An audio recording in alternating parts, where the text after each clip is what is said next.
Olha, eu acho que os telespectadores se identificam com os participantes dos reality shows porque eles são pessoas anônimas. Então, o público em geral pensa, sou eu que poderia também estar naquela situação. Então, assim, nos reality shows de confinamento, que a gente chama, nos reality shows dos gordos que querem emagrecer, das pessoas que querem se vestir melhor, o público se identifica porque ele fala, poxa, é uma pessoa comum, eu poderia estar ali. Porque quando você vê uma novela, um filme, até no jornalismo, nos apresentadores de telejornais, tem toda uma aura de celebridade em torno deles. Então, para o público comum, é uma coisa muito distante da realidade deles. Quando você chega com os reality shows, você está dizendo para esse público, olha, você anônimo, você que não tem nenhuma característica especial, que não é especialmente bonito, que não é especialmente talentoso, também tem a sua vez, também pode brilhar, que seja lá pelos 15 minutos de fama. Então eu acho que tem uma identificação muito forte, porque as pessoas veem, olha, eu também poderia estar ali, eu também posso estar competindo, eu também posso ficar famoso, não é? Então as pessoas acabam se identificando muito e torcendo, né? Na medida que a pessoa torce por aquele anônimo, é como se ela estivesse torcendo para que ela mesma tenha uma oportunidade futura naquele tipo de competição. Uma das características é a questão da vigilância, né, que eles falam. Quer dizer, você tem uma das características do reality shows, que é comum a todos esses tipos de reality shows, é a questão da vigilância. Basicamente são pessoas anônimas, claro que você tem as exceções, mas em geral são pessoas anônimas que estão sendo vigiadas, em todos os sentidos, ou vigiadas permanentemente, no caso do que se chama os reality shows de confinamento, como A Fazenda, o Big Brother, no caso das pessoas que se submetem as pessoas que são gordas e querem emagrecer e passam semanas sob a vigilância de um especialista, de um nutricionista, ou as pessoas que vão para lugares inóspitos, né, para uma ilha, para uma floresta, e vão passar por aquelas provas de perigo, vão se defrontar com animais peçonhentos, mas basicamente você tem pessoas anônimas, né, pessoas que não são celebridades e em situações que elas estão sendo vigiadas o tempo todo. E esse é uma característica feita para atrair o público. Quer dizer, o público gosta, ele tem um pouco esse lado voyeur, então ele gosta de observar os bastidores, dele observar os comentários, né? Ele não quer ver só o que está editado, o que está pronto, e principalmente nos reality shows que tem partes ao vivo, o público gosta de saber, de achar que aquele participante foi pego em flagrante, que ele se esqueceu de que está sendo filmado, de que está sendo gravado, né? Então eu acho que você tem essa característica. É claro que você tem vários reality shows que são feitos com celebridades, né, com pessoas famosas, em diversos graus, né, de fama, mas basicamente o reality show clássico, ele é feito com pessoas anônimas. Esses reality shows todos, eles são vendidos como formatos. Formato é a palavra que você usa para dizer que é um programa que foi pensado em um país e ele é vendido para outros, como se fosse uma franquia, porque ele tem regras definidas.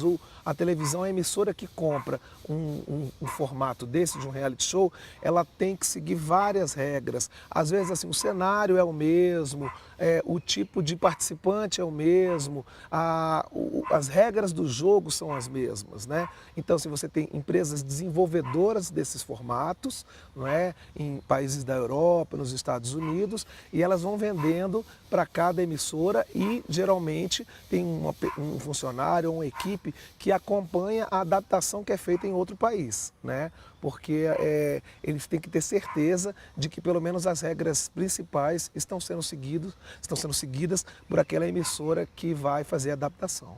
Quando se fala no discurso hegemônico reproduzido pelos reality shows, é justamente porque eles são adaptação de formatos criados nesses centros, né, na Europa e nos Estados Unidos. Então, assim, os reality shows, eles obedecem aos padrões ocidentais, aos padrões dos países ricos. Então, você tem todas as regras, né, feitas para uma sociedade hegemônica. Então, por exemplo, você tem um reality show de pessoas gordas que são de pessoas gordas que precisam emagrecer, entre aspas, mas precisam de acordo com o padrão de beleza, né? Não necessariamente aquela pessoa tem um problema de saúde em que ela necessita realmente emagrecer, mas às vezes ela está obedecendo a um padrão de beleza que é imposto, que não é um padrão universal. não é? Então, assim, você tem os gordinhos lá que são vigiados por um nutricionista e às vezes você vê nos reality shows esses especialistas, eles são muito rígidos, eles são muito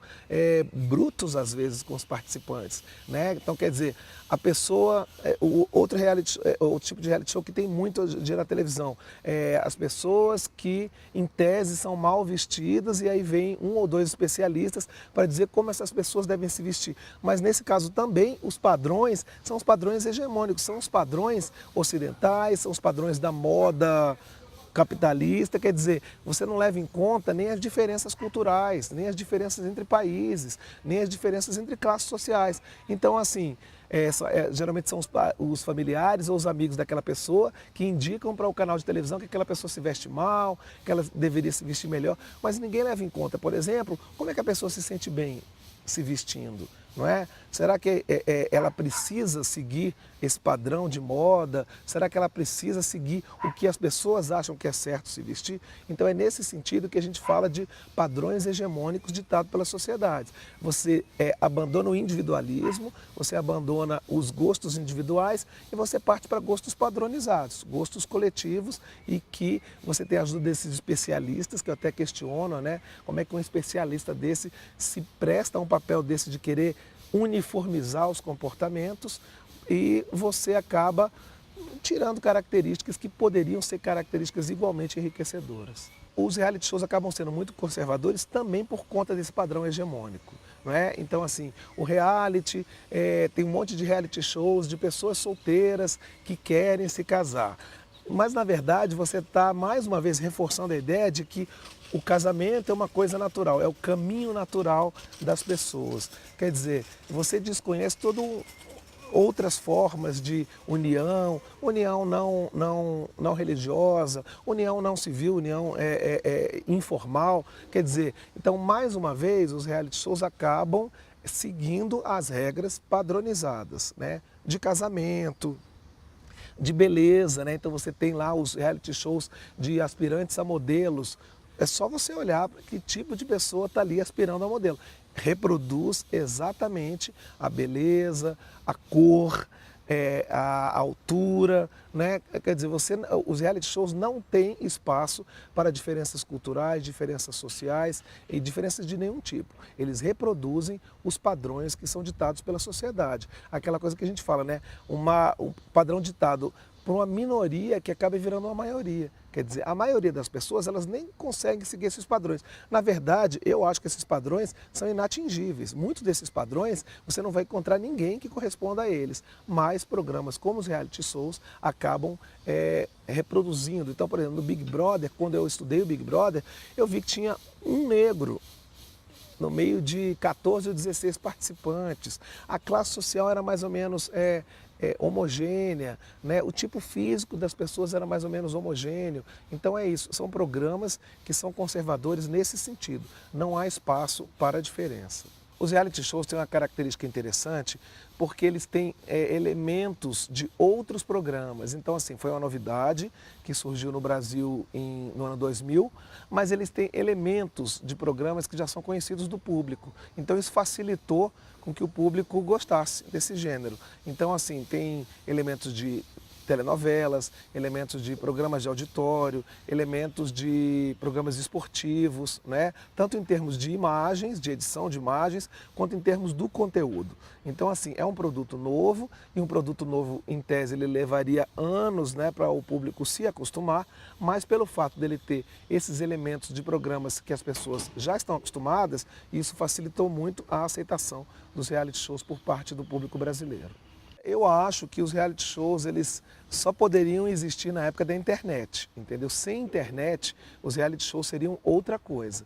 Porque assim, a gente até teve na televisão brasileira experiências anteriores de interatividade. Nos anos 90, teve o programa Você Decide, que ele tinha o final aberto e as pessoas ligavam no telefone para decidir qual era o final. Mas era uma coisa era um final previamente gravado. Então, assim, só a internet pôde permitir que o público realmente interferisse no resultado dos reality shows. Então você tem os reality shows como Big Brother e A Fazenda, de competição entre as pessoas, e que o público ao vivo vai eliminando aqueles participantes que eles não gostam. Em outros reality shows que o público também participa, mandando e-mails, agora com redes sociais, né? Então eu acho que os reality shows foram altamente beneficiados e acho que são o gênero de televisão mais beneficiado pela internet.